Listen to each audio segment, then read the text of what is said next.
Hello, everyone, and welcome. Thank you so much for joining us today. We will let folks get settled in, and we will be starting momentarily.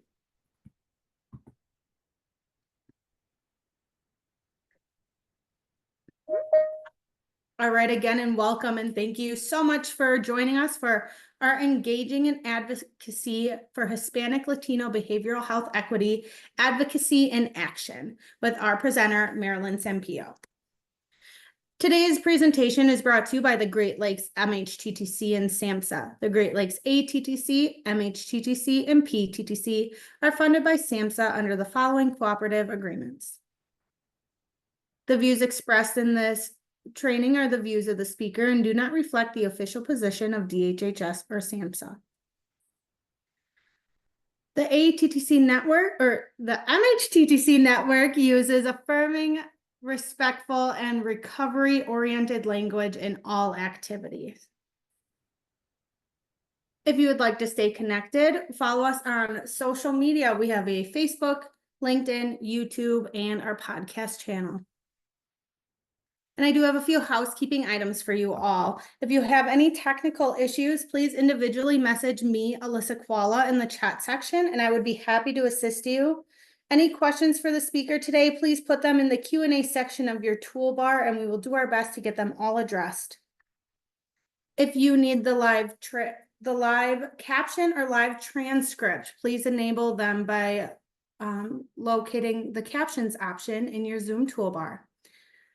At the end of this session, you will be automatically redirected to a very brief survey, and certificates of attendance will be emailed to all who attend the training in full. And I'm super honored to be handing this training over to our presenter, Marilyn Sampilo. Thank you so much, Alyssa. And thank you all for being here. I'm going to go ahead and share my slides here.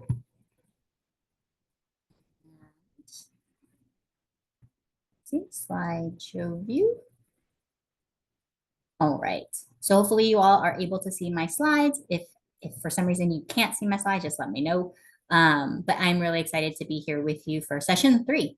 So for those of you who have attended session 1 or 2, welcome back.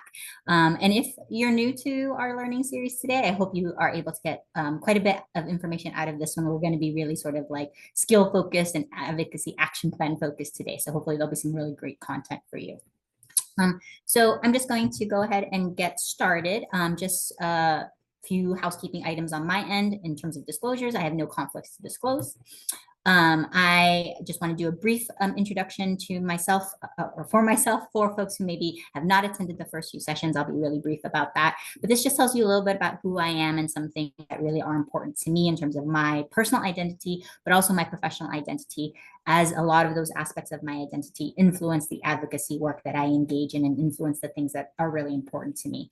So currently I am the Director of Behavioral Health for All Hands Health Network, which is a Lurie Children's Hospital collaboration in Chicago, Illinois. So I'm currently in Illinois. I just moved into this role not too long ago. So as of January, I've been here in Chicago, but prior to that, I lived in Cleveland, Ohio, and worked at Cleveland Clinic. And in Ohio, I held a behavioral health advisor role for the Ohio State Commission for Hispanic and Latino Affairs, which is sort of a legislative body, a government-appointed commission that serves as sort of a legislative liaison between the residents of Ohio, the Hispanic and Latino Ohioans, and the legislators in Ohio. So sort of helped advise on health topics, health priorities when it came to their advocacy with a focus on behavioral health. It tells you a little bit about my role in the past and then my roles currently, and then again, just some aspects of my identity that are really important to me. So overview of today's series is we're going to discuss advocacy action planning and then discuss some examples of advocacy in action so that you can kind of get a flavor for, how do you put these things together to then actually end up, creating change or maybe catalyzing a change in some way. So key highlights of the series. Again, if you have been joining us from sessions 1 and 2, you're very familiar with some of the highlights of the series. We're actually going to hear from some folks doing the boots on the ground work. So people out in the community who belong to community-based organizations or who run community-based organizations who are really doing the work, the advocacy work with their boots on the ground. And then we are setting the stage. This learning series is sort of a precursor for an advocacy learning community that's coming up, and actually was well received. I think from some of the people who have been attending, that learning series is actually full in terms of our capacity. But hopefully, if you had a chance to sign up for that, awesome. I'll see you in like a month.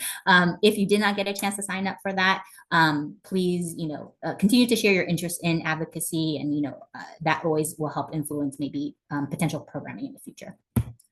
So let's get started. So let me just make sure that I'm here. So just going to do a little bit of a chat and opening reflection here. I just want to sort of get a feel for how do people, think about advocacy always at the very beginning of these trainings. So I'm really going to just sort of ask folks from their perspective, what are the issues impacting Hispanic and Latino behavioral health equity that would benefit from your advocacy? So from your current work ongoing, the things that you're experiencing in your job or in your community, what are the big issues that you feel like would benefit from your advocacy as it pertains to Hispanic and Latino behavioral health equity? And you can just throw some ideas in the chat.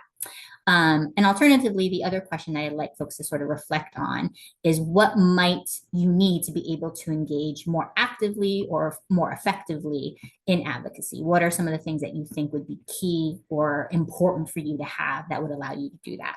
So we have some responses in the chat. So thank you so much. Vincent said language, really having to advocate for likely, language access or linguistically appropriate services. So Vincent, thank you for that. Carissa put in access to Spanish speaking providers. Absolutely. That's one of the number one things that we hear is just there are not enough bicultural, let alone bilingual providers whom our Hispanic and Latino community members can feel comfortable with and can receive care from. More sliding scale and low-cost providers for the uninsured. Absolutely, Daniela, thank you so much for highlighting that. That's a big issue as well. When we think about challenges or barriers related to insurance status, we already know that those with insurance face barriers, even with insurance. But when you take away that particular piece, insurance, it really is even a harder barrier or harder obstacle when it comes to accessing behavioral health. Charlotte mentioned cultural responsive trainings for clinicians, outreach and access to mental health resources, including Spanish-speaking providers. Thank you, Tatiana.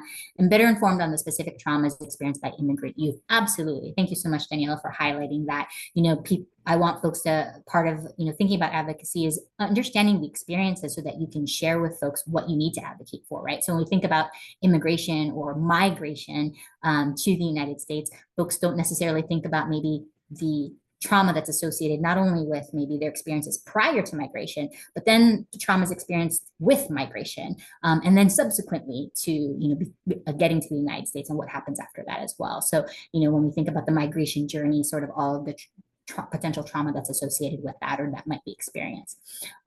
Great, thank you so much for sharing. I just wanted folks to sort of get into this opening reflection piece as we start to think about advocacy action planning today.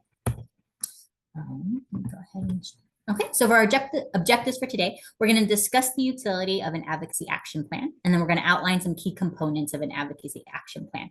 So my goal for today is to really provide you all with a framework in terms of thinking about when I want to engage in advocacy, how can I engage in that in a way that is more likely to set me up for either success or for my advocacy to be effective? And that comes along with sort of being able to plan for advocacy.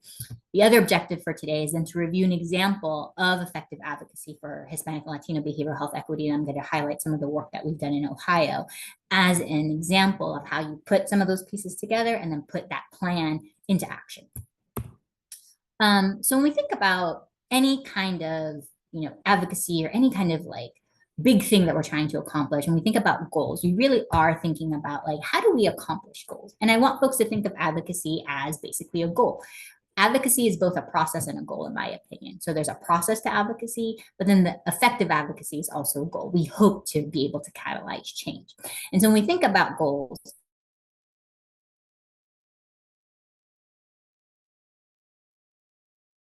and again, you can throw your responses in the chat. Think about the important goals that you've set for yourself, either personally or professionally. So this could be goals related to your own personal like well-being, like maybe you want to, engage in more healthy behavior, right? I have a goal where I'm supposed to drink like 3 big bottles of water every day. That's a goal I set for myself. That's a personal goal. Not the greatest water drinker. I need to get better, which is why that's a goal for me. Or professionally, my goal might be I want to, publish a paper in the next year, right? That could be a professional goal. But when you think about the important goals you've set for yourself personally or professionally, what helped you or helped facilitate you meeting those goals? Was it like having people accountable, like having like letting people know your goals and like having them hold you accountable? Was it breaking your goal down into smaller steps? What are just some things that helped you meet either some of your personally important goals or professionally important goals? And again, you can just throw it in the chat. And these goals do not have to be related to advocacy. I just want to know kind of in general what has been helpful in meeting goals. All right, support, definitely support from others, writing down goals and steps, awesome. And support from others who have had a shared vision or if they've had past experience in achieving that goal, absolutely.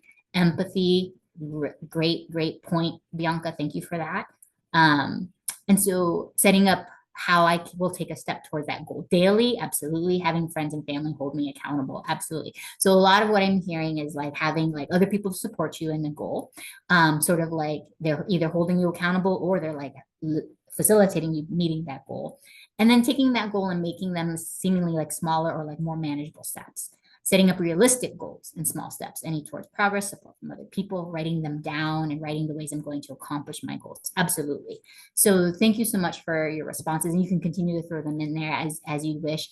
But these are just some of the ideas that you've highlighted. And again, those themes of like needing some support, needing people to hold me accountable, needing support from other people, maybe to help you meet your goals, writing them down, breaking them down into smaller steps. All of that is going to be part of advocacy action planning, making a vision board. I love vision boarding. That is like one of my favorite things.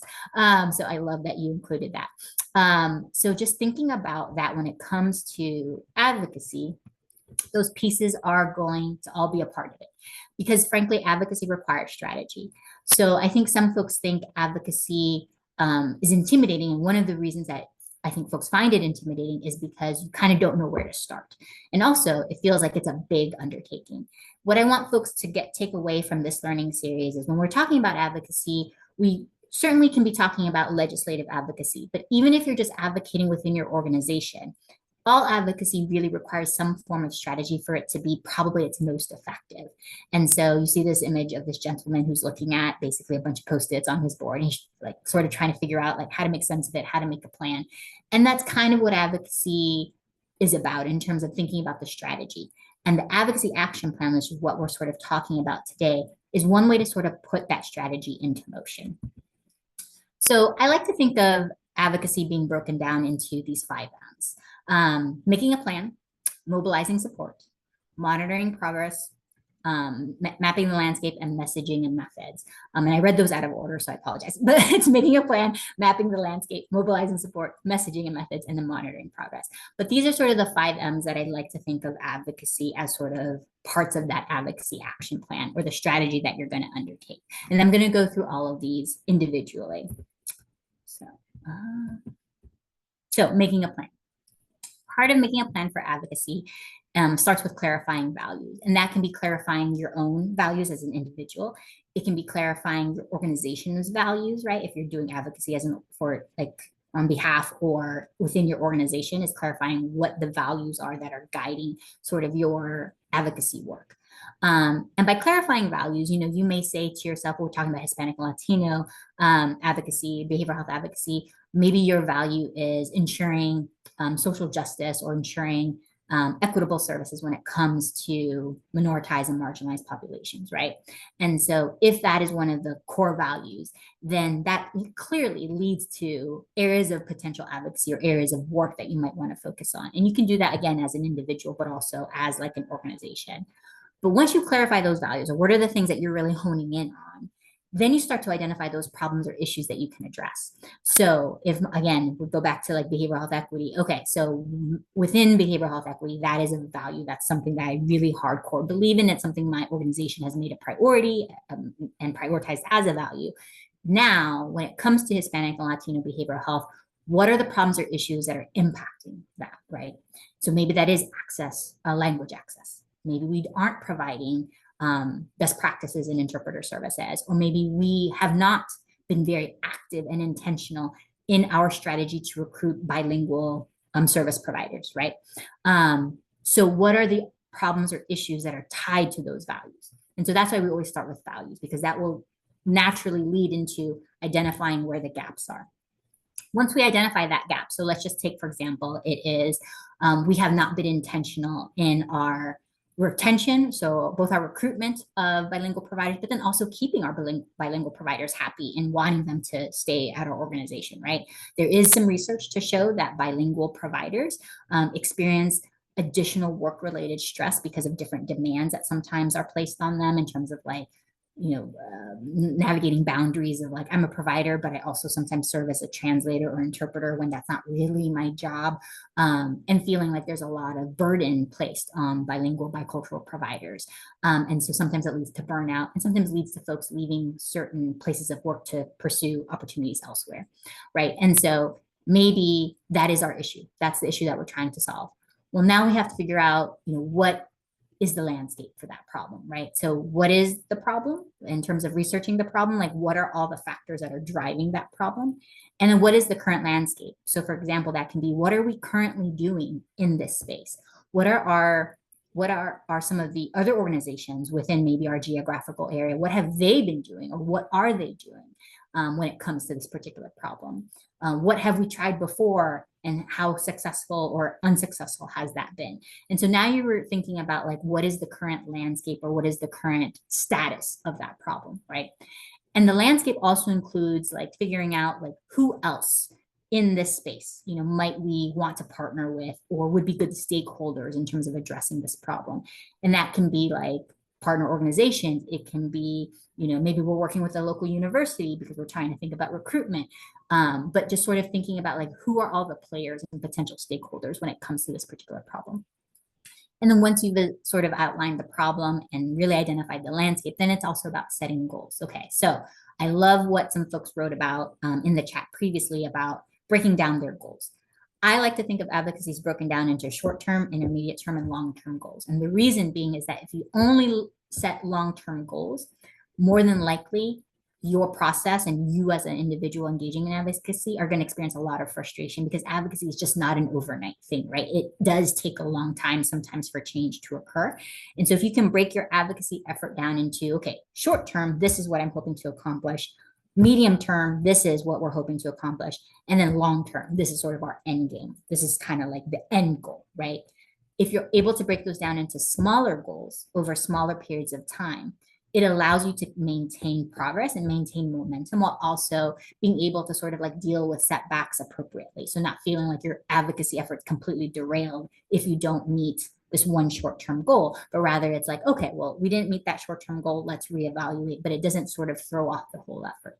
So having some of these different goals and realistic goals, which someone else also highlighted, is incredibly important. So when we think about mapping the landscape, again, this is identifying key stakeholders. So that's kind of what we just talked about. I want to really attribute sort of this map of actors idea and concept to people who do community organizing work. And a lot of this stems from some of the work that's being done at Harvard. And part of it is looking at how do we think about who's in our landscape. So when we think about a map of actors, there's really sort of four main areas to map of actors. Constituency is sort of like, who are the people that you're working with or working for? So who is in your constituency when it comes to advocacy? Who are the identified supporters or allies? So who are the folks that will be invested in your advocacy work, who are interested in your advocacy work, and who are going to support your work, right? So we talked about supporters. You all highlighted like getting support from people being critical, very critical to advocacy as well. Then we get to the other side of competition and opposition. So competition are folks who are maybe engaging in similar work that is not necessarily directly in competition, but may also be like in competition for resources, if that makes sense, right? So if I have an advocacy effort where I am trying to increase access to Spanish-speaking providers, and then these other individuals are also doing that and they're developing programming as well, what ends up happening is you might be competing for similar resources, grant funding, positions in terms of like advocating for limited resources within your community or within your organization, right? So that competition isn't necessarily adversarial, but it's just sort of the nature of the landscape is that you might be in competition for certain resources with other individuals or other agencies. Opposition are the people who actively are opposing your effort, right? So maybe for whatever reason, there's an entity who does not think that access to bilingual providers is important and actively is basically working against your advocacy effort. That's your opposition.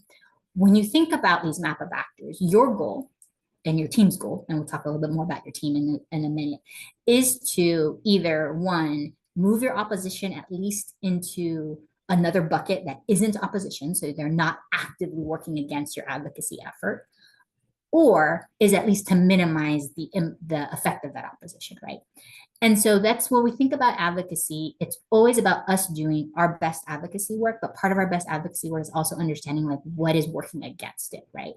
And so even when you think about just legislative advocacy, when there's a bill being proposed that is, you know, potentially harmful to a certain community, and we're now advocating for that bill not to be passed, you want to understand like why other folks want to have that bill passed, right? Because you want to be able to target or be able to work with their understanding, so you can basically plan for, okay, well, how do we counter your argument, right? You think that this is important, but in reality, that's not the case, right? So basically sort of just making sure that you understand why people might be working against your effort and understanding what opposition that they bring. And the goal again would be to try and move them out of the opposition realm into either another bucket, so maybe they're into the competition realm, but they're not actively opposing your effort, or maybe they remain in the opposition realm, but they aren't actively doing anything to harm your effort, right? Your overall goal is to get as many people in the supporters allies bucket as you possibly can. That's really the goal. And if you can move some of the competition into that bucket, that's fantastic. Again, you're no longer competing for resources potentially. And if you're moving people from opposition into that supporters allies, that's fantastic. You basically really move them from opposing something that you're doing to actually supporting what you're trying to advocate for. And that's a huge win. So when we think about mapping the landscape, this is part of that, is understanding who all the stakeholders are and sort of what their different positions in it are. When we think about mobilizing support, so now you sort of know your landscape. Now we're trying to think about how do we build that team and build that common agenda, common ground with the folks that are on your team. So you have your supporters, you have your allies identified. Now we're about building that team in that regard. So you think about like, what are the strategies that are going to engage all of those partners and supporters? Because all of you might have the same idea, which is access to bilingual providers is important. However, you might all be coming at it for a different reason. Maybe it's a priority at one organization because it will allow us to meet our clients' needs better. Maybe in another organization, they're more concerned about gaining more clients. Like they want more of the market share of Hispanic and Latino clients in that particular demographic area. And so people come into this work with different motives or different ideas or different sort of goals. And so your goal is to, as a team, decide on strategies on how to engage those folks to get them on the same page, because advocacy is most effective when everybody sort of agrees on a common goal and the strategies to obtain that goal. And so part of how you mobilize support is connecting with their organizational values, missions, and motives to build that shared agenda. Again, so maybe you're coming in with different motives, but within that, you're able to establish, okay, like, I know that's important to you. You want more of the market share, and we just want to better serve our clients. How can we both collaborate? How do we both sort of get what we want out of this advocacy effort in a way that feels good for everybody involved? So messaging and methods is, okay, once you've sort of established, and we're going to work through all of this a little bit in more detail, so I just want to introduce some of these concepts, but messaging and methods is sort of deciding like, what is the message? So now that you've decided on, here's the priority for our advocacy work, here's the team, here's our coalition. Now, what is our message? What is the message that we're hoping to get across? And how are we going to get that message across, right? So what is the message? What is the best way to frame the message? Who is my intended audience? Because how you message is dependent on your audience. My messaging for community members may be different than my messaging for state legislators, right? And so it's important to know who your audience is in terms of deciding on the messaging. And what is the best way to deliver that message? Maybe that the best delivery way to message is through social media, having a social media campaign. Maybe it's through policy briefs and legislative policy work, right? Or maybe it is about, providing written or oral testimony at the state house or at your local, school board meeting. It's figuring out where and what venues or where you're going to message, and then what your message should be based on that audience. And then also thinking about who is the best deliverer of that message. So for as much as I know about advocacy work and policy, I may not be the best deliverer of the message because for whatever reason, maybe my particular experience or my standing as a psychologist, maybe it doesn't hit as well, right? So maybe the best deliverer of the message is my community organization or the social service agency that really serves the needs of this population, right? And so maybe it's that executive director who's doing the messaging. And I'm providing support and I'm providing, expertise and things like that, but he or she is the best deliverer of that message, right? And then once we think about when we think about methods of advocacy, so they can be direct, kind of like oral written testimony, policy briefs, things like that, and they can be direct and formal in that way, or they can be more indirect. You can engage in advocacy through posting on social media. You can engage in advocacy by writing op-eds, right? So opinion pieces. You can engage in advocacy by, writing letters to your local government officials as an individual, a resident or a citizen, as opposed to a, member of this specific coalition, right? And so there are different ways to also engage in advocacy. Advocacy can look a lot of different ways, and it can be implemented in a lot of different ways. And then just like with any effort, it's really important to monitor progress. So when we basically have our plan all laid out with all of these M's, it is, how is the plan working? Like, are we accomplishing what we intended to accomplish? And when we think back to those short-term, intermediate, and then long-term goals, are we meeting those short-term goals? And if we're not, then do our goals need to change, or does our method need to change, right? That's a piece of the evaluation. Do we need to change any parts of our plan or approach? And do we need to just pivot completely? Like, is this just not working at all the way we intended? In which case, maybe we need to pivot our plan completely. And again, it requires circling back to those short-term, intermediate, and long-term goals. And that's why you break your goals down, because that's a good indicator of progress as you're moving forward. What you don't want to do, what I know a lot of folks definitely, emphasize in this work, is just you don't want to expend resources for a plan that just isn't working. So really being able to monitor progress as you go along and change and being flexible enough to pivot as you go along is really important. That way you're not wasting resources or feel like you're wasting, valuable time or effort on certain things that maybe aren't progressing the way that you want them to. So I'm going to walk through an example to sort of put that a little bit in perspective and help maybe I solidify some of these concepts for folks. Because I know sometimes like talking about them broadly can be helpful, but really sort of using an example to sort of highlight them can be even more helpful. So when I was working in Ohio, one of the things that I did was really have a close relationship with the Ohio Commission for Hispanic and Latino Affairs. And what ended up happening is we held this behavioral health stakeholder convening. And this was because behavioral health was such a priority issue for our community, and we recognized it, but we didn't think maybe it was as big of a priority on the state level that we needed it to be. And so what we wanted to do is to establish like a convening where we brought stakeholders together to identify like what are the behavioral health needs that people are seeing across the state of Ohio. And so stakeholders came representing various agencies, various sectors, and various industries. And so you had a lot of different people in that room who were invested in behavioral health, but bringing a lot of different perspectives and a lot of different experiences. And so we just sort of facilitated discussion around what is the state of behavioral health for Hispanic and Latino Ohioans at this time. And this time it was about 2019. So this was actually like pre-COVID if we started this process. The results from the behavioral health convening, and it occurred through like, again, sort of pre-COVID and then sort of into COVID. But the results from the behavioral health convening were establishing a common understanding of the problems and collectively defining the problems. And so again, you have all these different stakeholders from all of these different various backgrounds, various experiences, who are coming in and basically saying, hey, here's what we're seeing. Here is what the priorities are from our perspective. And so you have all of that diverse opinions and diverse perspectives coming in. Now we need to kind of distill down to what is the common sort of understanding and collectively defined problems based on everybody's input, right? And so based on that, we identified needs, barriers, and strategies. And the problem was essentially twofold, if you will, that we needed capacity building of the current behavioral health workforce. So basically it came down to, we don't have enough providers to meet the needs of our Hispanic and Latino Ohioans. But more than that, we don't have enough providers. It's also about like the providers we do have aren't equipped in the way that we want them to be in order to meet the needs of the Hispanic and Latino Ohioans. So there was this need for capacity building. We wanted to build the capacity of the existing workforce and partner with folks to better serve the Hispanic and Latino community.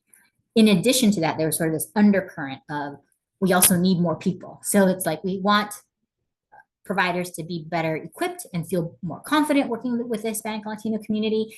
And then we also want to have more providers. But we also know that getting more providers isn't like easy, right? We don't grow them on trees. And so it's going to take a while for that workforce to be created and to be developed.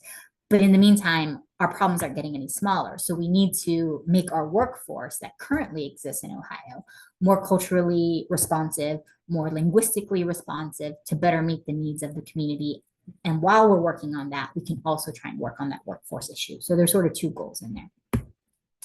So when we think about identifying stakeholders, so remember we talked about mapping the landscape as one of the M's.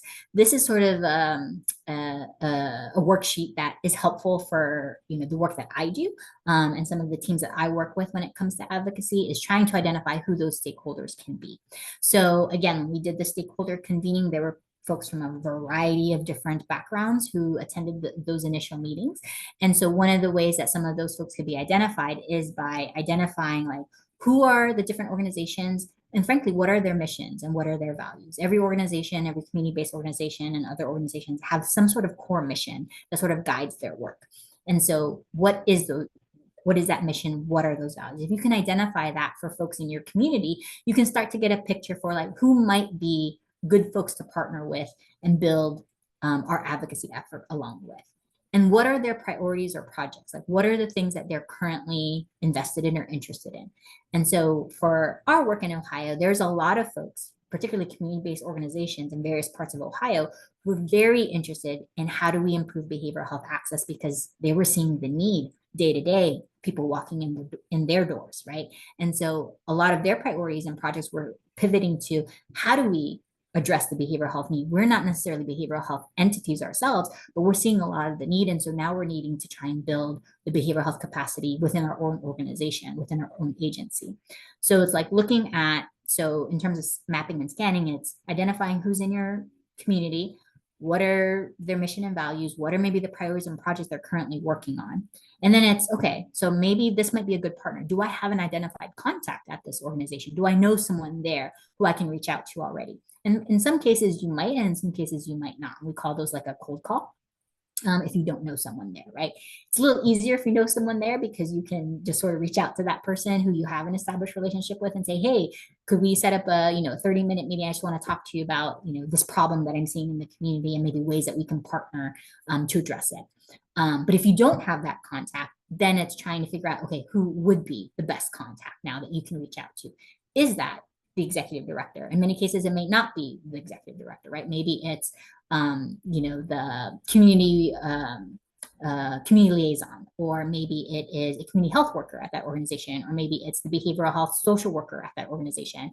But trying to identify who might be a good contact person. And I will say with cold contacts, sometimes it can be hard to get a response. People are busy and a lot of priorities and a lot of things are going on. But I would just say that generally our approach is to not give up if something doesn't get responded to within the first 3 attempts, right? So we reach out, we let some time pass, we reach out again. And we really do try to establish sort of that contact, and we don't give up easily, but we also don't want to burden organizations who aren't necessarily ready to maybe engage in some of the same advocacy work or just don't have the time at this moment. And so sometimes what we'll do is also just sort of send an email and leave our contact information.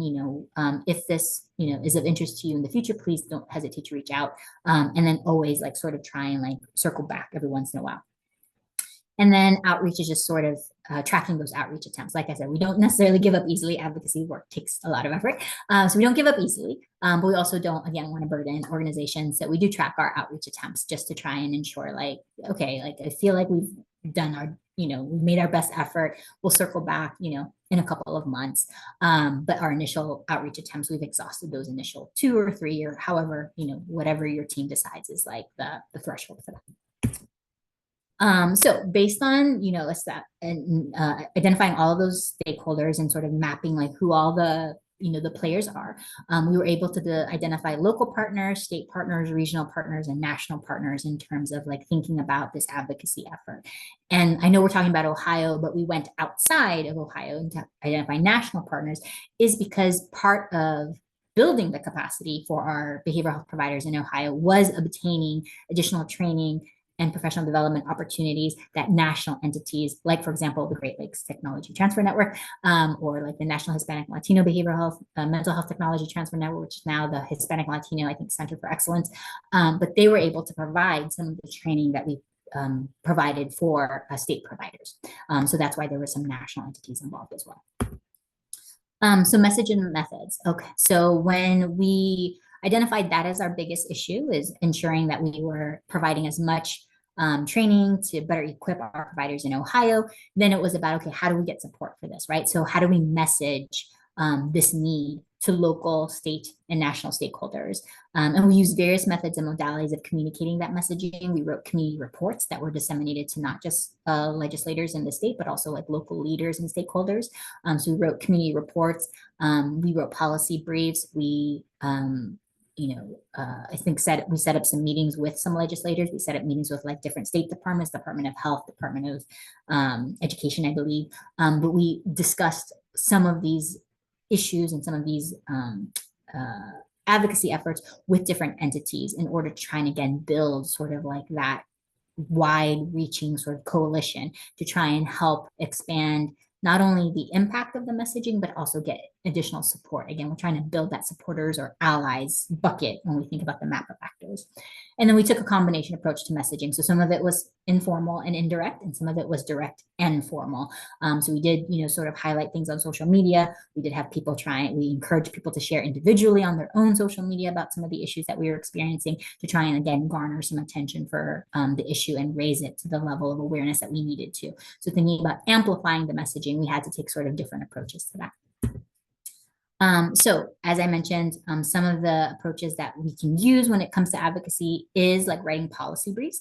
Policy briefs are basically just like a very brief quote unquote report that basically highlights this is a critical issue that a community or whomever is facing.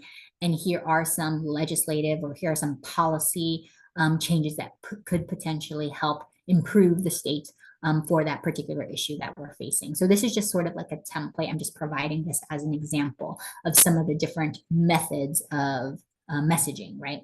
So a policy brief doesn't have to look exactly like this, but this is just sort of a sample template that I use. So usually there's like a catchy title that we try to use to kind of capture people's attention because they're brief because we don't expect everybody to read a long document. But even though that they're brief, we don't expect everyone to read the brief itself. And so we want to make sure that we try and capture their attention with the title and then provide an executive summary so that if, for example, someone just reads like the first page, they have the gist of basically what the brief contains.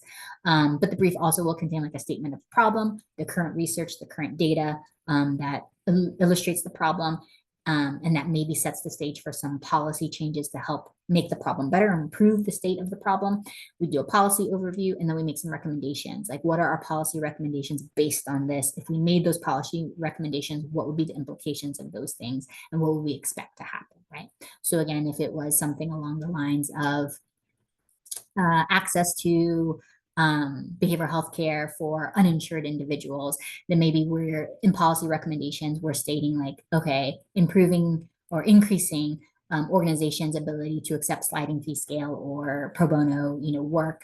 What would be the policy implications of establishing a policy like that? And there's not a policy like that in Ohio, so I don't want anyone to mistake that.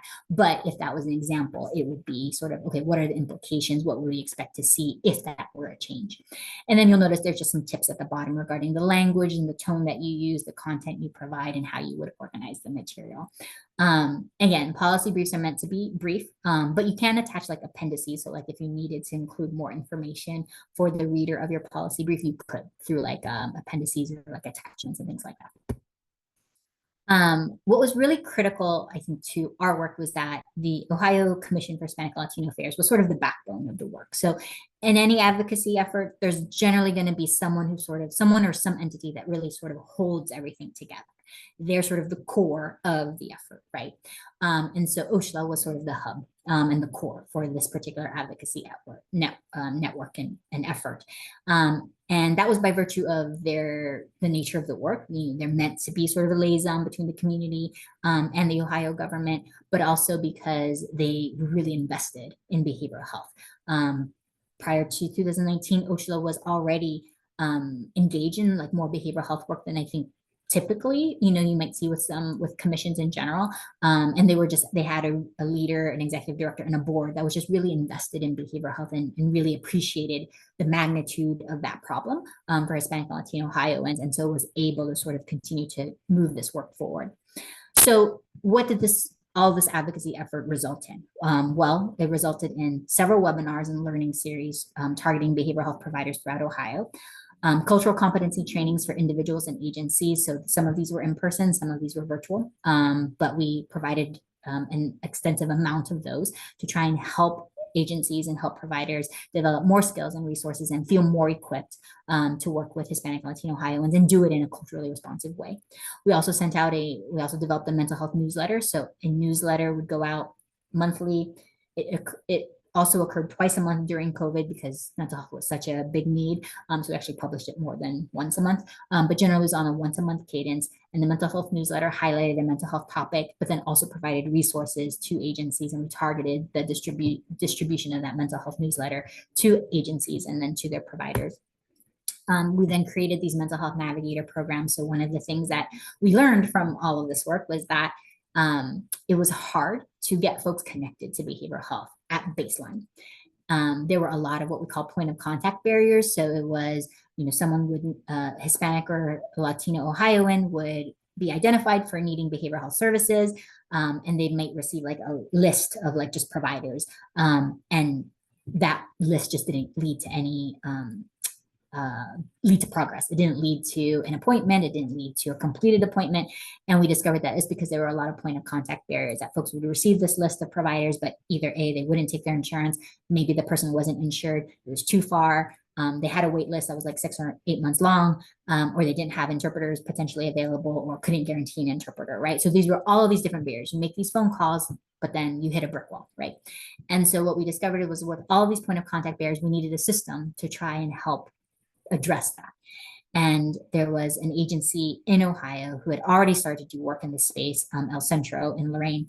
And they had established a mental health navigator program where they themselves, El Centro, the organization, essentially had a person on staff who functioned as a mental health navigator and were able to connect folks who called in, did a little bit of triage, identified a behavioral health need, and then connect them to behavioral health organizations and then track the completion of those appointments. So that navigator both served as like behavioral health outreach, a little bit of education, but more importantly, as a sort of navigator.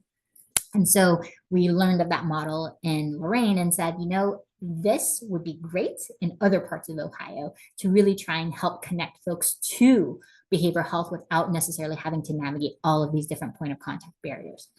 And so through that effort, we were able to establish mental health navigator programs in various regions within Ohio. So we had one like in Springfield, in Dayton, in Cincinnati, in Columbus, Springfield, Cincinnati, Dayton. I'm forgetting one or two, Akron, Canton area. And so there were community-based organizations who really were already sort of the hub for their different communities.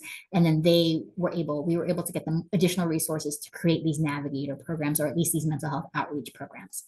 We also held some mental health summits to, again, amplify the issue of behavioral health within Ohio for Hispanic Latino Ohioans. And then we made mental health a priority during legislative days. So there were already these scheduled legislative days to help people get familiar with the legislative process. And then we threw in a mental health focus on those days too, to really help, again, connect the issue of mental health at a state advocacy level effort. So these were sort of all of the different products and deliverables as a result of all of that advocacy work. So putting this advocacy action plan into motion, if you will, resulted in these deliverables. So when we think about advocacy and we think about the work that advocacy entails, and again, I sort of gave an example of Ohio broadly, but you can also do advocacy within your own organization on a more local level. And sometimes more local advocacy is even more impactful in certain ways because you're actually able to potentially move the needle a little bit further because you have a little bit more control or have a little bit more, not say, but you have a little bit more of an understanding of all of the different like cogs and pieces and components that make up sort of the local issue at hand, right? And so part of that is I want folks to walk away thinking like you can use an advocacy action plan for something very local to you within your organization, within even your own practice. You can use an advocacy action plan for something broader within your community, for your local school district, for your local school board. And you can use an advocacy action plan for something that is larger than that, state level advocacy, even federal level advocacy. All of those things all of those areas are places where an advocacy action plan can be really helpful. As an example of local advocacy, like even just launching like a diversity, equity, inclusion committee and getting approval for that can be an area of advocacy that some folks may want to engage in, right?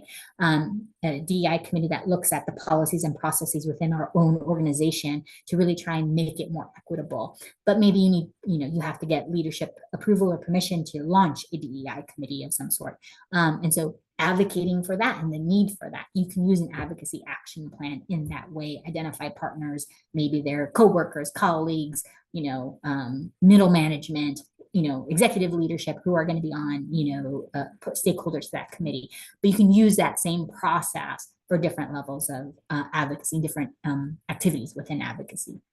And so when we think about just wrapping up, it's sort of this idea of trying to make advocacy less intimidating for folks. And I hope that over the course of this learning series, that's been a little bit of what we've been able to do is like demystify advocacy a little bit for folks. I feel like this is sort of the stepwise process that I went through. So I just wanted to share this with you, sort of this idea about how do you go from like, I want to do it to I will do it, or I did do it. Is advocacy, I did not necessarily know what advocacy meant aside from what I typically think of like what's federal and state policy. And so in my role, I wasn't quite sure. I was like, well, I don't really know how advocacy fits into my role. And then I realized advocacy is very part and parcel of my role because I work with individuals and I work with communities who are experiencing health inequity. And health inequity will only move forward or will only achieve equity through advocacy and sort of social justice and large scale policy change.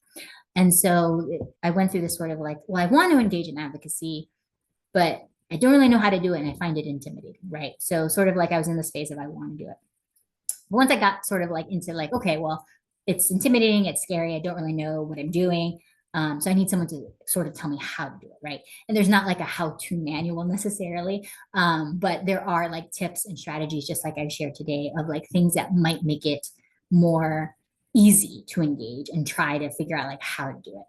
So then once I got some coaching on like how to do it, then it was like, okay, I'll try to do it. Like I'll try and we'll see how this goes and we'll see how it feels and we'll see if it feels like this is something that is in my wheelhouse. So I tried to do it and it actually went great. It actually like was a really good positive experience. And I felt like it was something that was not only really important for me personally, because again, I have family who have limited English proficiency. I have family of mixed status. I have seen the barriers that they face when it comes to healthcare. And so personally, it was like, this is something I have to do personally for them, but it's also something that professionally I want to ensure that I'm doing for the community at large. So then it was sort of like, I'll try to do it. It was a good experience. And it was like, I can do this and I should do this. This is part of my role. And then I sort of moved into the I will do it and I will continue to do it. And that's sort of what leads me here today in terms of engaging in some of this training with you all. Part of the idea behind this training is to try and get more folks comfortable with engaging in advocacy at not just at a, again, direct and formal levels, but also just indirect and informal levels. What I do know is that at any point when you encounter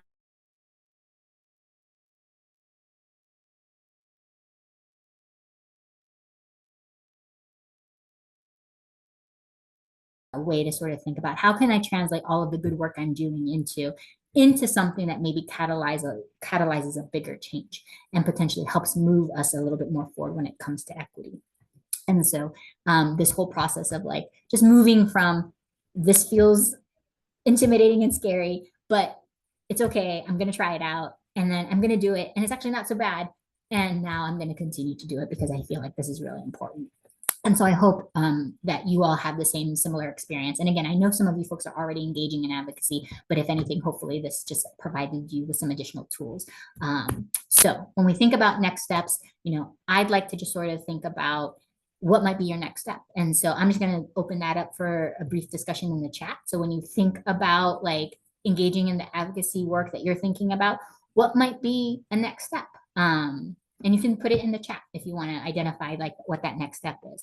Maybe it's, I'm going to research more about advocacy action planning. Maybe it's, I'm going to identify, what I'm going to define the problem that I really kind of want to focus on. I'm going to meet with some people and really try and build relationships and connections and network. But what might be something that you would take on as a next step? And again, it can be personal advocacy, it can be professional advocacy, it can be local advocacy, it can be broader advocacy, whatever it is. But I just like folks to think about like what might be a next step for you all. And feel free to put it in the chat. And just as a reminder, sort of this next step is that, or this next picture is taking any step forward is progress. I think one of the things that, I'm going to highlight now and then probably again towards the end of this training is that anything you do is an important step forward when it comes to advocacy. And advocacy is just so critically important, again, that any step you take is certainly encouraged. So I just want folks to be comfortable with that idea. But does anyone have any thoughts about like what might be a good next best step? Oh, thank you, Julia. So search available resources within the community. Absolutely. Just understanding the landscape of the community is incredibly important to advocacy. And that can be understanding what resources you have, but then also understanding like potential partners or like who are the folks that, might have similar interests when it comes to like trying to improve health equity for Hispanic and Latino individuals within your community, within your state, within your geographic area. So yeah, that's a great next step.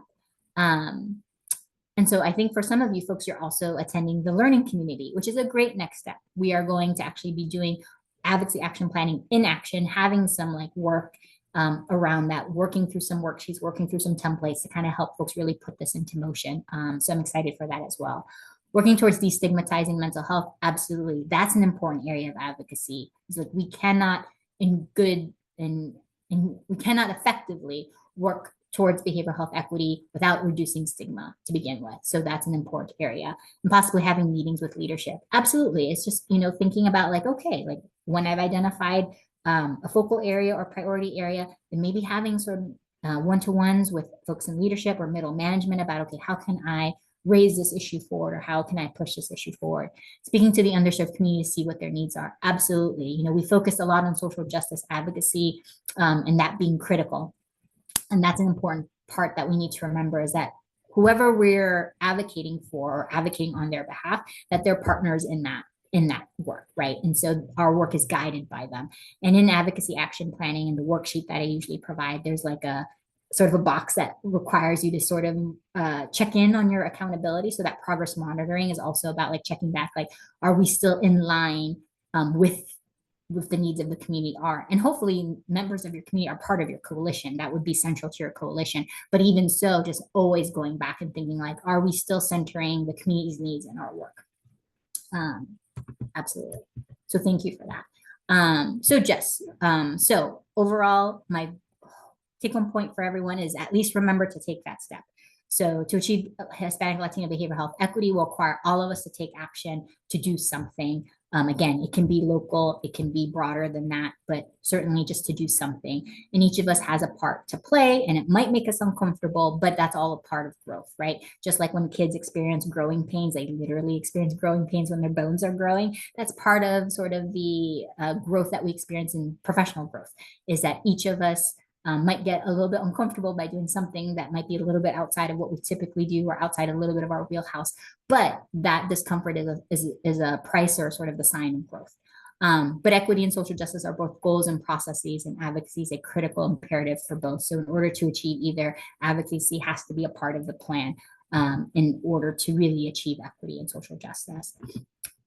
And then here are the references. And then I want to just sort of say, again, before we sort of transition and we have some time, because we're going to hear from our partners who are doing this work on the field, which is always what I find the most helpful out of these trainings, is just hearing from folks who are doing this boots on the ground work. So we're going to hear from an organization doing some fantastic work in Indiana, and that is the Affiliated Service Providers of Indiana, Inc., or ASPIN. And I'm going to turn it over to Kenny Chapman. So I will go ahead and mute myself, Kenny, but just let me know when you want me to switch slides. I'm ready. Hello, everybody. Dr. Sampilo, always is fascinated to hear you. I not only learn more, but reaffirm my commitment that I have in my own, going with advocacy. I thought I nailed this, but I realized listening to you today that I have a lot of more to work and study. So, well, I'm happy you invite me to talk about engaging advocacy with the Spanish Latino behavioral health equity, advocating in action. My name is Kenny Chapman. I'm bilingual program coordinator for ASPIN. I'm original from Peru. My background is engineering and farm engineering, and my second career was nursing when I was in Brazil. And I came to the United States and studied business healthcare administrator. And right now I'm cursing my master's in public health in Bloomington, Indiana Bloomington University. So thank you for inviting me. You can pass to the next slides. ASPIN stands for Affiliate Service Provider of Indiana. ASPIN is a 501c3 nonprofit organization and operates for launch with the behavioral health service, professional training, workforce development, grant management, health improvement. As you say, to advocate, sometimes we need to align with the mission of the organization that we're working. And I feel very comfortable and secure of the mission ASPIN have. ASPIN mission is to provide innovative education programs, resource management, program develop, network management, collaboration with the healthcare entities to address health disparities in the whole healthcare management. So that is the part that motivates me the most working for ASPIN and promoting behavioral health equity for the Spanish community is very crucial. By understanding the unique challenge, addressing the barriers to care, and partnering with the right organization, I do believe we can build more inclusive and supportive system. So me and my little seat working for ASPIN, identify, and also ASPIN with me, identify barriers. You can pass to the next slide. And one, as you mentioned before, is the lack of awareness. How I say before, advocacy, when you work for a nonprofit organization, is very thin line that close to loving, and I mentioned that to you before. So, but now that I listen to you, I feel more comfortable doing my work, and I need to reassess the way that I'm thinking and approaching also. So thank you for that also, Dr. Sampilo. But anyway, going back to lack of awareness, many of the Spanish communities are unaware of many mental health resources that community have and the treatment options they are. That is why ASPIN in my seat, thanks to one of my colleagues, Carissa Morris, we applied for a grant from the MHTTC/FSSAA. Too many acronyms this time. Anyway, we applied for a grant and we developed 14 serious webinars that were focused on increasing mental health awareness and addressing the stigma with the BIPOC community, the Spanish Latino community, and the LGBTQ community. So, how you say before, stigma is something that we need to address. And I learned through the webinars of series that the bones of a stigma sometimes is bias. So it was fascinating to see the cycle of the webinar that help us to identify our own witness, how to advocate and be a better person and deliver a better service. So I love that part of that training that we have it. And so with that grant also, we develop we train 50 community members in Indiana to become community health workers. Because we all know CHWs or community health workers or promotoras or liaisons or any title they have right now on all across the United States, they are the bridge between the medical system and the community. But I explain a little more about that, what I think it is. So we identify the lack of the awareness. And how I say, I work with one of my colleagues, Carisha Mori, who's present today. So she is the one who always looks for grants and goes with our mission, fits, and we create plans that we putting in action what we think we can help from where we are. So we did that. The other barrier that to access mental health service, I do believe strongly, is the mistrust in providers. The negative past experience or culture difference can lead to lack of trust with the healthcare system. And I will talk for a personal experience. I recently worked for, I work as a community health worker because I identify myself always as a community health worker because I like to help people and connect with the right resources that are in my community. But even with that, I went to a doctor and I looked for the service and she just misjudged me. She stigmatized me, and she isolated me and my ideas and my treatments and everything that was related to my care. And I couldn't believe, because that way I was so sick that I couldn't even talk. So we lost the trust. That's true. And I worked hard to build that. That's why, thanks to other grants also, working with HARSA Founding, HARSA grants, thanks to Carisha one more time, who is the one who allocated all these grants and organization. Since 2021, Aspen is hosting 20 webinars providing by professional development, improve the skill of the mental health workforce through, of course, Great Lake Mental Health Technology Transfer Center.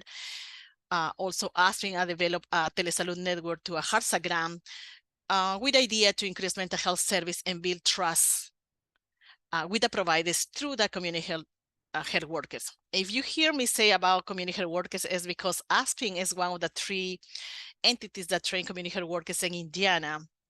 We're doing that for more than 20 years. So that's, you all the time hear me about that. So you can pass to the next slide, please. So the other barrier that we're facing was transportation. So especially for people who live in rural areas, it's very far to go to one appointment to other, and how they miss. So we were thinking, how we can help, what we can do there, how we can help these clients to don't miss her appointments or have. So once again, Carisha was there. Aspen allocate a grant.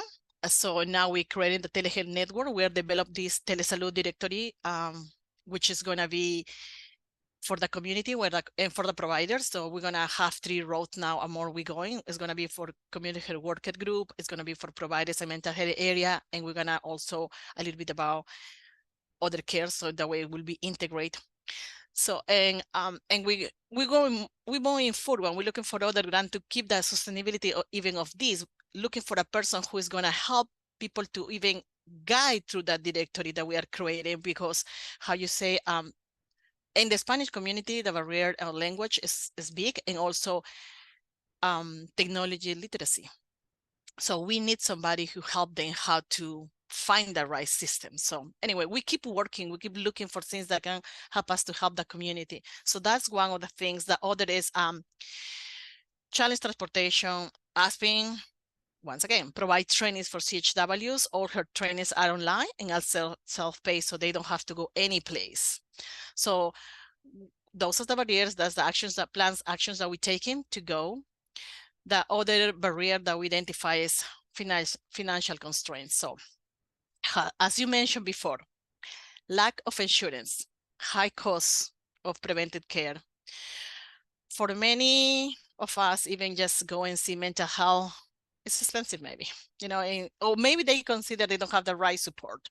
So anyway, Aspen have a big team, the Health Navigator program through the CMS, to assist all the users to find the right insurance that they need and the income that they have. So this will fit the needs. So we have a great team that always constant strain, constant monitoring, constant guide for other teams to supervise them to provide a good and excellent service. And we have a bilingual and many language there to support their clients to just know the Spanish community. So also Aspen have 3 grants actually right now with HARSA and 1 with DMHA.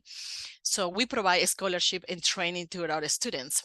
And through that training that they go through her certification, we provide stipends. And when they go through apprenticeship program, thanks to to our U.S. Department of Labor Registration CHW apprenticeship program, they get a stipend. So we know money is, and you can afford a study. So we know that's a barrier, and how we create plans to help them is through our grants. That's why I say one more time. So we have to be very careful when we advocate and don't fall in loving. It's never our intention, but now listen to you today, I think I will redirect my idea. So thank you for that, doctor. I will keep in that. So as again, HARSA is helping us to overcome the financial barrier for our students. You can pass to the next slide. You were right when you say I should have my own slide. So, well, now that we understand the barriers, and this is the action plans that Aspen takes through all our team, it's not just me. Behind me, there's a lot of people who research the grant, people who planning, people accounting, data analysts. So we all go with the same mission, with the same ideas, but take just one person to have this idea and say, what if we do this because of this need? And this is the data, the support we can do, right? So take time to plan it, to create an action, to create a results, take time really. So anyway, in all this planning, for us, it's very important to consider a cultural competence care, and once again, connect with our CHW training, because we understand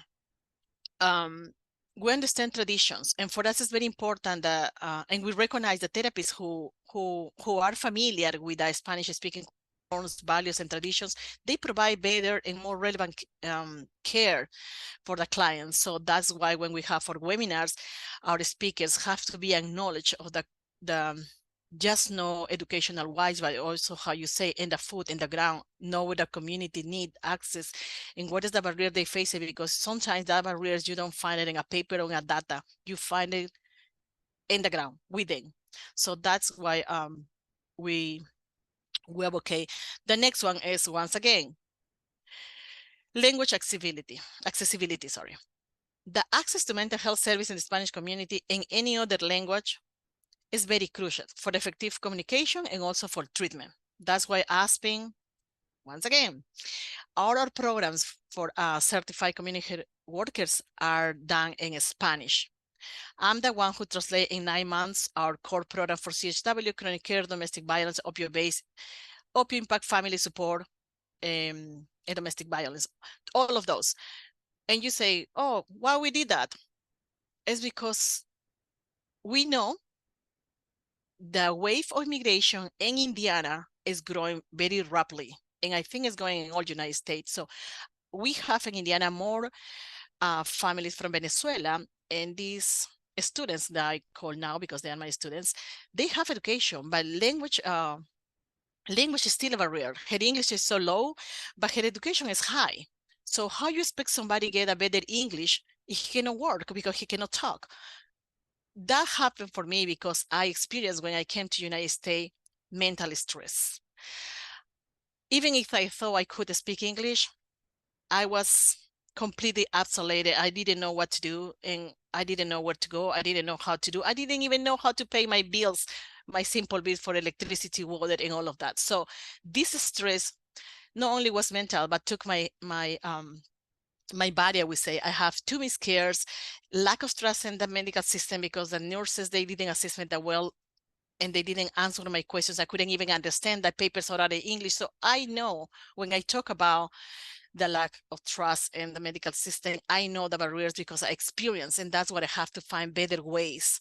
That is why Aspen support the idea to create all our programs in Spanish and give the opportunity to people with high education in their own language to take this training in Spanish, get certification in the United States, and finding then a job in organizations they are working with the Spanish community, because there are many.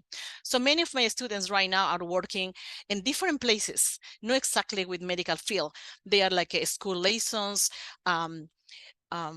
head start programs, family liaisons, coordinators, stuff like that. They start with very little English in the beginning, but now they improve because they have to communicate. This is the way that you're gonna learn. The need is more strong.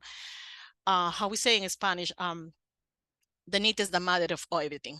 So if you need it, you will learn it. If you need it, you will face it. So the same goes for them. So I now that after 3 years, I feel so happy that most of my students not only are working, but her English improved, her self-esteem improved, her stress went low.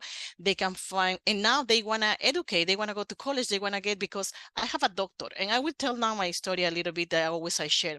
I was one day going to Wendy's, going to the drive-through, and I saw a person who was handled a little down, and I saw, oh, Narcan, maybe it's overdoses. I ran to help the person, and you know what? It wasn't. It wasn't somebody in overdoses. He turned around, he started crying because he see me, and he saw that I was Spanish, and he says, "Look at me. After so many years doing brain operations, I'm here flipping burgers. What can I do?" And he started crying. So I clearly understood the person was talking as a doctor, a surgeon doctor for many years, who's working and recognized and is here in the United States because he cannot speak well English and he don't have license. So working in nothing wrong to work in fast food, but you have to understand this person give many years of studying his life. So I helped him through the program to take a program, and now after he finished connecting with a organization that works educating Spanish communities and health-related diabetes and stuff like that. So he oversees the programs that goes cultural awareness to him for the community, because that's what we need. See, he doesn't have a license, he no work, but his education is so valuable that we can utilize in other ways, and he feel more comfortable after almost a year and a half now. He feel much better. Recently I met him. So that is why I say one more time. So from our seat, maybe we can do something. Sometimes, how I say one more time, I'm going to reset how I do now, thanks to Dr. Sampilo, but we can do. There is so many things in organization that we can do. You raise your voice, find a plan, find strategies, how you're going to support, and that fall under the mission of the organization. Guys, you can do it. So anyway, so the next one is once again, community health workers, the holistic approach. No, you can go back. Yeah, thank you. So the holistic approach. So incorporating complementary alternatives to therapies, I think is very, very, very valuable. And now we see more and more. So when therapists, especially in mental health, they understand the culture and they align their belief of the patient with the treatment plans, they are more effective. And there is proof for that. It's like when a client comes and says, "Oh, I think my son have a susto." I don't know if you ever hear about that, when somebody gets scared and says, "Oh, I think my son have a susto and I need somebody help." But really, maybe the son is autistic, and we can clearly maybe see, but she doesn't see it. So we know when you have a little experience like that and you break all your judgments and your stigmas and all of that, you approach to find the right person. Could be a therapist, a doctor, whatever they need in the moment, and you will find the right results for the person that they need, and not judging the belief. You say, you may be right, let me find you somebody who can give you the better resources. So that is where community health workers are a very important piece for us.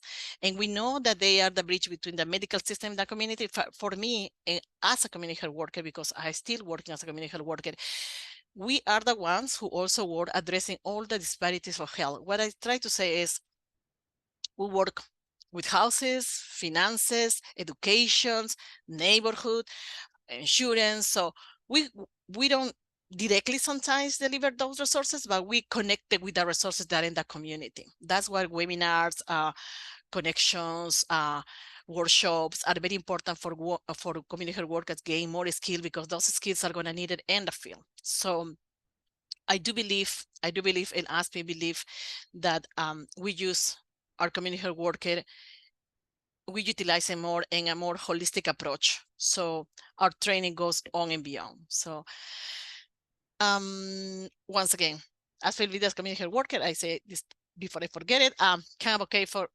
comprehensive care. That's what we do from the seat that I is something a little that they want to share, and I'm very passionate with Dr. Simple. The more I go and read it and listen again, hit webinar, the past ones, the two past, we all from where we are, we can advocate. You can pass to the next one, Doctor, because that one is the disclosure, yeah, the grand statements that we have. And you can pass to the next one, because this is just a statement that I always have to have. If you guys have any questions, this is my name, this is my address, this is the organization word, this is my phone number. We all can advocate, and we all can find a way to help others, because in the end, it's just to help others, which is part of the communities, and our kids, our family are part of our communities. That's all what I have to say. Awesome. Thanks you so much, Kenny, just for your passion and for all your hard work. I'm going to leave your contact information up there for a minute in case people are still jotting it down. But just thank you so much for sharing your experience and sharing all the good work that Aspen is doing. It's organizations like yours and the organizations that have been on the previous 2 sessions that really are the sort of the fulcrums that really push things forward. And so I think you're the centerpiece of advocacy for our community. So really just grateful for your organization, the work that you're doing, and obviously to you for sharing, and for Carissa as well, for sharing your time today and being with us. So thank you. Just a couple of housekeeping things on my end, and then we're going to turn it over for a brief Q&A, and then Alyssa has some housekeeping things as well. So as I mentioned, next up is sort of the advocacy learning series. It was, because it's a learning series, we're going to be doing a little bit more work in this space, and we're going to kind of work through individual advocacy action plans. It was limited in terms of capacity, so we had it limited to about 25 people. We do have that at capacity, so we are currently sort of maxed out for that particular learning series. But again, if advocacy is something that you continue to be interested in, please share that feedback with the TTC or with your organization, and so that folks can continue to gain skills and gain knowledge in this process. I know, again, it can feel intimidating, but we want to try and demystify it a little bit. So hopefully from today's session, I'm going to go ahead and stop sharing the screen. Hopefully from today's session, folks have been able to take away some valuable pieces of information, whether that's advocacy action planning, whether that's, how do we ensure social justice in our advocacy work from last session, or from the first session when it was just talking about why advocacy is important. Hopefully you're walking away with a little bit of knowledge and a little bit of skills to continue to build your work in this area. And in the chat, I know that there are links to the previous recordings. So if you have not previously attended the first 2 trainings, the recordings are available. And I believe you also get a PDF download of the slides from today's session, at least my slides. The organizations, the community-based organizations, we don't necessarily share their slides, but obviously you have their contact information, so you're more than welcome to contact Kenny as well. But with that, I'm going to turn it over to see if we have any Q&A. And sometimes we have some questions and sometimes we don't. If we don't have questions, I have a few questions for Kenny and her group, so I'll facilitate. But if folks have any questions that they'd like to share, either in the Q&A or at this point, you can put it in the chat as I'm monitoring that. You're more than welcome to do that. So I'm just going to give it a second to see if any questions populate. I don't see anything currently in the Q&A from earlier. Let me just confirm that that's correct. So I don't see anything in the Q&A from earlier, but if folks do have any questions or comments, I will go ahead and just give folks a few minutes or a few seconds to throw anything in the chat.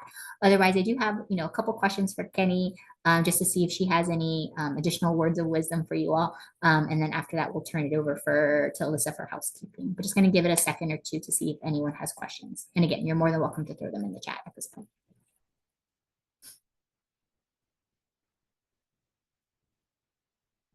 And thank you, Alyssa, for throwing the things in the chat, the links to the previous sessions, and then also the link to the slides. I appreciate you.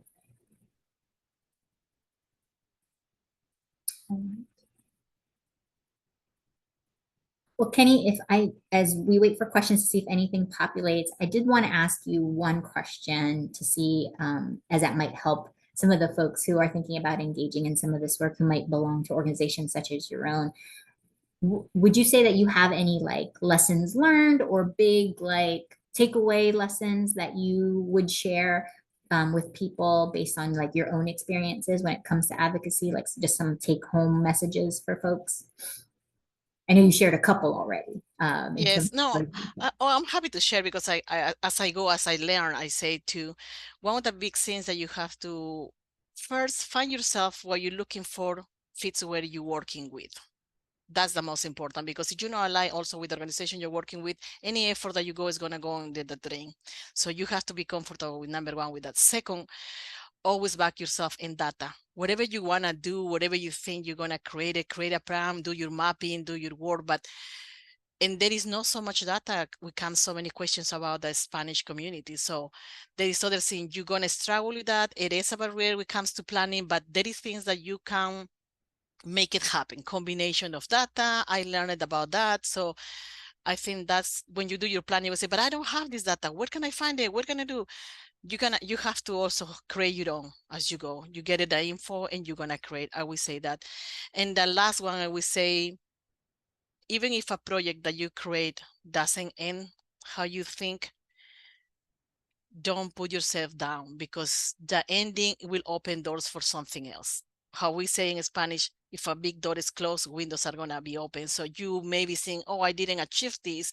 And I can say from my clear experience, when we created a Telesalud network, we were thinking bigger giant planets, and after we go, things are changing, and that happened in the ground. But the ending opened to more opportunities, and now we have more vision for what we're looking for. So never surrender yourself. And when somebody tells you you can, I think you already hear that, do it. But I would say, for experience, is data. Data is the big barrier that you're gonna have to research a lot. I would say that. Awesome. Thank you, Kenny. And I just want to piggyback off a couple of things you said, because I think they're really important. Is that first is that alignment. So, we talked about clarifying values sort of being one of the first things that you do when you're engaging in advocacy work or planning your advocacy work. And so it really, again, it highlights the point of getting back to values, both your personal values and then also, again, your organizational values. And I do think, what Kenny highlighted is really critical, is that when we think about where we work or where we practice, or, who we're engaged with in terms of the work that we're doing, values have to align for advocacy to be effective. There has to be some sort of common ground, common agenda that you all find. And generally that stems back to individuals and organizational values, right? And so if there's not an alignment there, there is, that is in and of itself a barrier to effective advocacy. So that alignment is critical. As Kenny mentioned as well, is one of the things I want to highlight is that idea about data. And data can come from the community. So really, again, going into the community and understanding their needs and their perspectives, and then finding data that also backs some of that, right, can be especially powerful. But as Kenny also mentioned, sometimes the data doesn't exist. And so how can we leverage community voices to be the source of data, right? And so sometimes that might be about creating, frankly, the data or developing the data. And that may be anecdotal, at least to start, and maybe qualitative data from the community. But community voices are so critical and so important, right? Because we can look at all sorts of numbers and things like that. And I think Kenny's talking about data broadly, right? Like it's talking about numbers and data, like how we traditionally think about data, but also like the data that we get from the community. And so really trying to think about data in all of those multiple, ways. And when it comes to advocacy, like when it comes to like legislative advocacy and policy change, data is really critical. So that the traditional sense of data is really critical, but also important to understand that community voice is a source of data as well. So I love that Kenny highlighted that. And then the last thing she mentioned, really important as well, is I like to say, I used to tell people that I used to get really down when an advocacy effort would quote unquote fail, like it wouldn't result in the thing that we intended to, obtain. But what I've learned over time is any advocacy effort isn't a failure. It's actually just an opportunity for growth. So I learn. So every time something maybe doesn't turn out the way it's supposed to, or the way the coalition planned, or, this effort that we undertook just didn't result in all of the outcomes that we wanted, we go back and we learn from that. And then we use that knowledge and use that experience to then apply it to the next opportunity, right? And so it's all about sort of thinking about failures, not necessarily as failures, but just as opportunities for growth. And when it comes to advocacy, I cannot stress this enough. It's not always going to go as smoothly as we want it to. It's not always going to result in quote unquote a success. How we traditionally measure success is like we met our specific goal. That's why those short-term, medium-term, and long-term goals are really important, because it sort of helps you have these wins along the way, even if you suffer some setbacks or some challenges here and there. But advocacy is not a straight line. There's ups and downs. It's a little bit of a roller coaster. You go back, you go forward. It's a process. As I mentioned, it's both a goal and a process. And I think at the end of the day, just understanding that because it's a process, there are going to be some you're going to hit some walls, right? You're going to hit some walls, you're going to hit some barriers. Doesn't necessarily mean anything's been a failure, or if you don't meet something, for all of your advocacy could have been as effective as possible, but you know what, the legislators just voted in a way that just wasn't on your side, right? Doesn't mean it was a failure. It's just about, okay, how do we now use this knowledge, use this work to now help the next opportunity or push that forward? So I love that Kenya highlighted that as well. So I would just want to thank everyone for attending. Again, if this was your first session, thank you for attending today. If you've been with us since the beginning, thank you so much for your participation and attendance. I hope I see some of you in the learning series next month or starting next month. And please feel free to reach out to me, to reach out to Kenny, or obviously the TTTC if there's anything else that we can do for you. But with that, again, thank you for all of you for taking that first step, which is attending these things too. So if you haven't thought about like what is the first step, you already took one by signing up and being interested in this series. But with that, I'm going to turn it back over to Alyssa and her team to just wrap up. Thank you so much, Marilyn and Kenny. You guys were wonderful. Great presentation.